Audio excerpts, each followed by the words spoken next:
now. We're climbing hills. It does okay if I slow down a little bit. It's a little bit of weird sound when I'm giving it too much gas up a hill. Hoping this thing makes it. I'm really hoping. Like, look at the hill coming up. Oh man, that's a big one.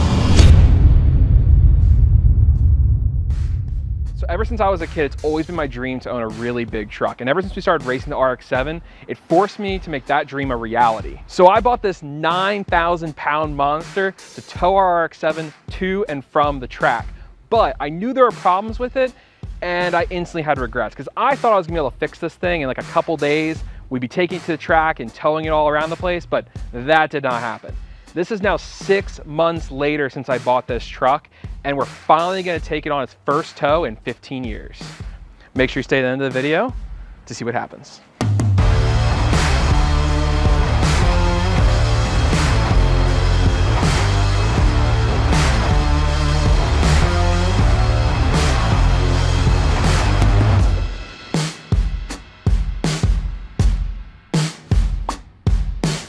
So we have a long list of little things we need to do before we take this truck on its first tow. Most of them include increasing horsepower and fuel efficiency, and then also some quality of life upgrades to make this truck more enjoyable to drive. Where bulk of the stuff is actually in the interior. Starting with both doors, they need armrests, window regulator motors, and then lock actuators for the passenger side because they just don't work anymore. Finally, I'll be able to auto lock the truck and also roll down the windows so I can get some fresh air in the cab. We also need all new mirrors for the car. The side view mirrors are really bad. Every time I give the truck any gas, they just fall right down. And the rear view mirror is fine, but it's kind of faded and you can't see out the back of the truck. So with the side view mirrors, we're gonna replace them with this brand new mirrors. And on the rear view mirror, we're actually doing something special. We're gonna be putting a mirror slash backup camera in. What we're gonna be doing is running a camera to the back. You need to run power from like a cigarette outlet, and then you need to put your reverse light on the light in the back. And then now you have a camera in the back that sees all the way through, so I'm not looking through the truck bed, the cap, and all that to see out the rear. It also gives me the ability to be able to hook up a trailer without having someone else there to tell me where I am. I can just see the tip of the trailer hitch in the rear view camera, which lets me to hook up with no problems whatsoever. One of the last things that annoys me about the interior is the AC. There is none. It just blows hot ass air. So it's time to fix that. Let's get under the hood. Now these old trucks and old cars use what's called R12 refrigerant. We're getting away from that. We have an adapter kit to switch over the R12 to new R134, which is available like at all auto parts stores. So we've already gotten our stuff professionally drained. We're gonna install this kit, put some R134 in, and it's gonna be blowing nice and cool. Okay, now we got some nice cold AC in here. We have the most anticipated mod for my F-250, the Intake Trumpets. In the 90s, Ford with their infinite wisdom decided to put trumpets or restrictors inside the intake tubes in the EFI 460s to restrict the amount of air and lower emissions. Not around here, partner. Not around here. Just look how small the hole is in this trumpet. So we're gonna be taking an angle grinder of these things to cut them off right about here so there's no more restriction. Claims online say this adds power, but also adds fuel efficiency. I don't know if those claims are true in reality, but I'll take anything over to 8 miles per gallon. 8 miles? 8 miles per gallon, if I'm lucky. Yeah.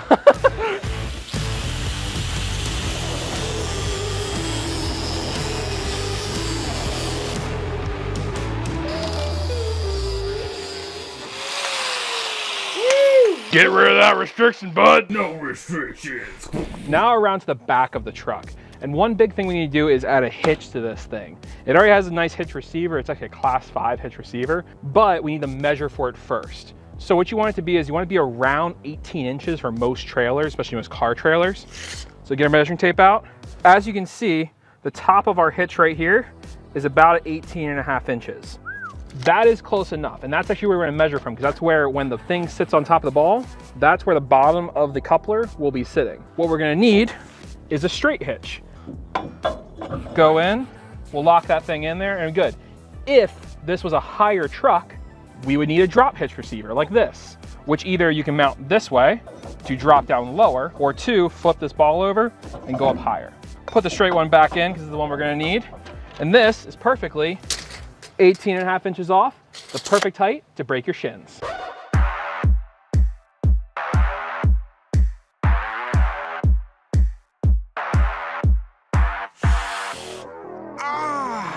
Now we're back here at one little thing to do before we go towing. My gas gauge is showing 1/8 left all the time.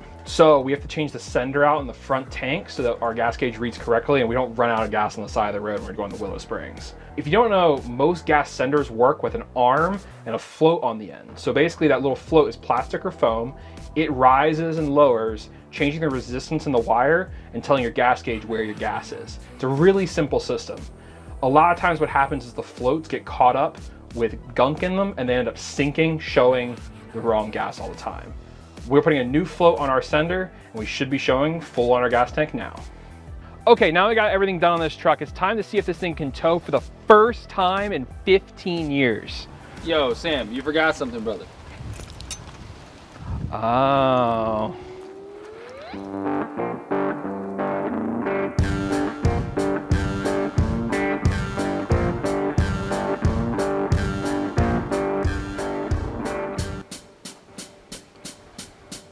Time to go to Willow.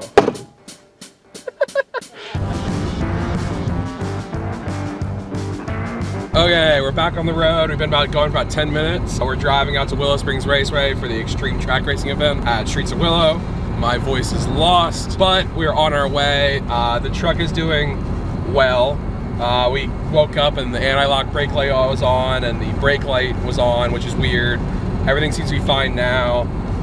The trailer has no trailer brakes. Pursuit in the San Fernando Valley in a stolen U-Haul truck. You can see sparks flying. Because U-Haul gave us one with no trailer brakes, which is unfortunate.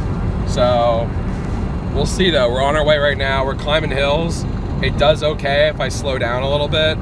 It makes a little bit weird sound when I'm giving it too much gas up a hill. So we're gonna keep it really easy and hoping this thing makes it. I'm really hoping. We're gonna get there. But look at the hill coming up. Oh man, that's a big one. Yep.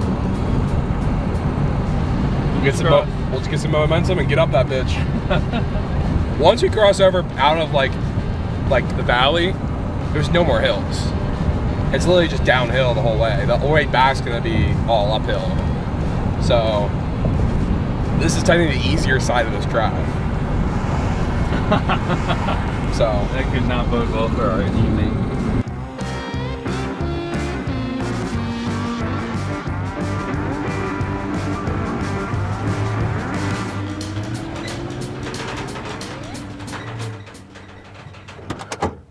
ugh. We made it. You gotta say something more than that. What else am I gonna say? We did it. I am so proud of this thing. It is crazy. Like, we made it all the way out here. We went like 55 miles an hour the whole way, but it made it uphill the whole way. It got here. It didn't spark knock. It didn't have any issues. We're here. It's beautiful. It's really cold.